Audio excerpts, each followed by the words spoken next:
పెదవులకెన్నడు తెలియని నవ్వులు పరిచయమైనవి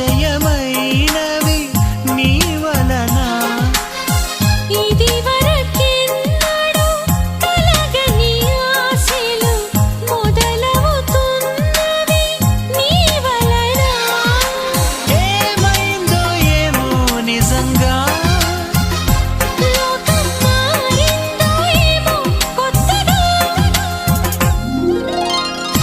ఏ చోట నువ్వున్నా నీ వెంట వస్తున్నా మనసు నిలవనంటే ఎలా ఆపను.